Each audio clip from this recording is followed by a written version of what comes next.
Hello, hello, bonjour l'Afrique, bonjour le monde et bienvenue sur votre séquence consacrée aux minutes de l'été.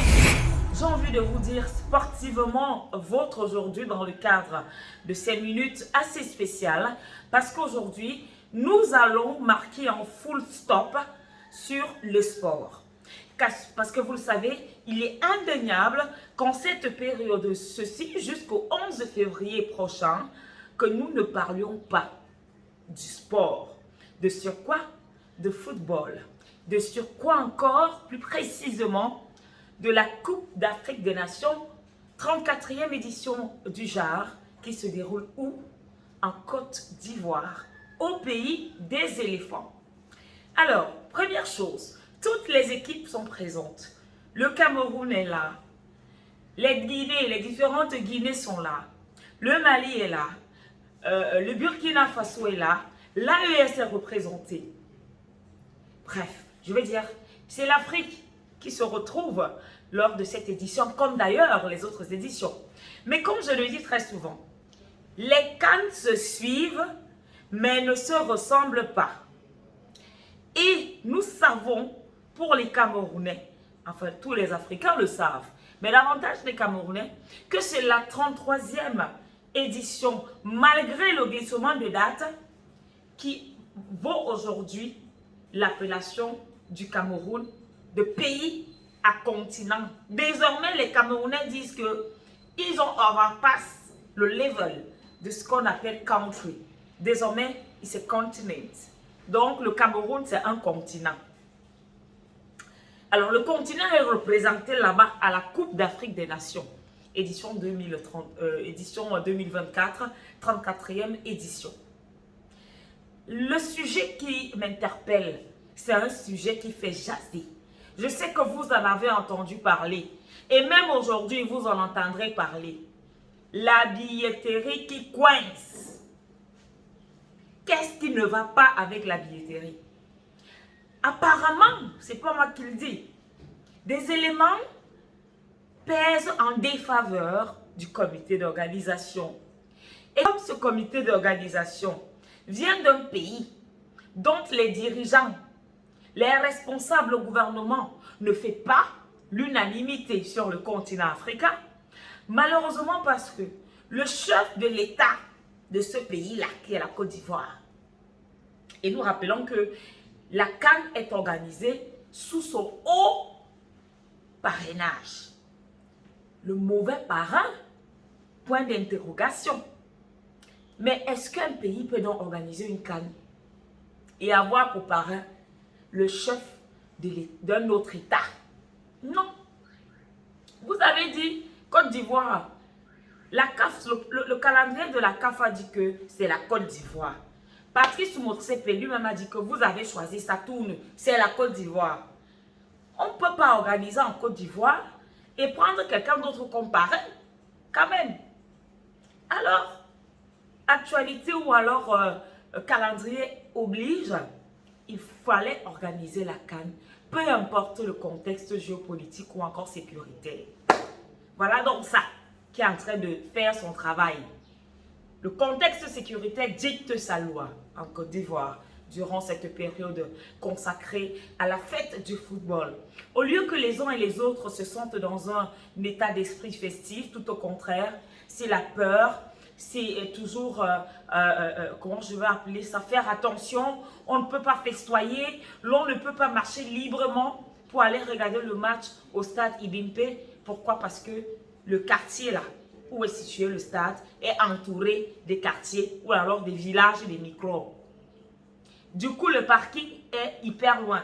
Même au Cameroun, c'est pareil. Quand vous allez à Jakoma ou à Olembe, les nouveaux stades construits pour la CAN avec glissement de date en 2023, les parkings sont hyper loin. Mais sauf qu'il n'y a aucune habitation autour. Il n'y a aucune habitation. Donc, ça nécessite un peu de sport. C'est pareil chez vous. Donc, ce n'est pas nouveau le fait que les parkings soient éloignés des différentes cuvettes. Le problème, c'est le quartier dans lequel se situe ce magnifique joyau, Ebimpe, dans la Draman Ouattara. Premier problème sécuritaire. Malgré le renforcement du dispositif sécuritaire, les Ivoiriens eux-mêmes ne partent pas au stade.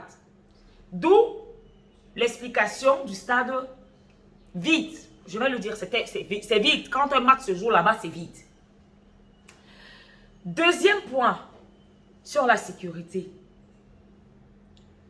Les billetteries, la billetterie. Il n'y a pas de ticket. On a vécu cela avec le match d'ouverture, ils se sont plaints. Avec le Nigeria, les mêmes plaintes. Avec le Cameroun, encore les mêmes plaintes. Les gars ont payé les tickets. Mais il se trouve que, c'est ce qui se dit, il se trouve que Alassane Ouattara et sa team ont ramené la politique et l'une de ses pratiques les plus utilisées, la manipulation et l'escroquerie dans l'organisation de la CAN. C'est pas moi qui dis, oh. Il y a des images. C'est pas moi qui le dis, c'est les Ivoiriens eux-mêmes qui le disent. Nous avons vu des artistes ivoiriens en parler, faire des directs, dénoncer cela. Est-ce qu'on fait ça, tonton Ado? Même dans le sport, on dit que le sport est roi. Dans le sport, vous ramenez vos histoires de géopolitique, de problèmes sécuritaires, de guerre politique. Mais nous, on sait, au Cameroun, je ne vais pas vous mentir, la CAN a fait rentrer l'argent au Cameroun. Il y a eu les touristes. Il y a eu, les gens ont signé des partenariats derrière la CAN. Parce que les stades étaient pleins. Pleins. Mais chez vous, ticket, billetterie, ça coince. Ticket pour entrer au stade que tu as payé, tu n'as pas. Parce que il paraît que des gens ont acheté les lots de billets et redistribué à leurs personnes. Pourquoi faire? Quand ce n'est pas redistribué, c'est multiplié par 1000. Donc un ticket de 2000 se revend à 20 000 francs. Pourquoi vous faites ça? Pourquoi vous faites ça? Alassane, Ado, regarde même, si je m'attarde sur la cérémonie d'ouverture, l'éléphant, on sait que l'éléphant c'est un pachyderme. Je n'ai jamais vu un pachyderme aussi skinny. Un pachyderme mannequin. Un pachyderme qui fait taille S. C'est ce que vous nous avez offert. Déjà, au niveau de, je ne sais pas comment vous appelez ça, l'écriture de ton nom, il manquait une, j'ai vu une image où il manquait une lettre, la lettre L. Ce sont des erreurs, ça veut dire qu'en fait, il y a un problème de concentration. Il y a eu un problème de concentration dans l'organisation. Autre chose, toi-même, Ado, tonton Ado, je t'appelle tonton Ado, vieux père, tu pensais que la CAN là devait se passer comme sur des roulettes quand Yacine Diallo et Adama Bictogo doivent aller répondre de ce qu'ils sont accusés. Donc une histoire de mine vient impacter dans ce que les Africains adorent le plus, le football.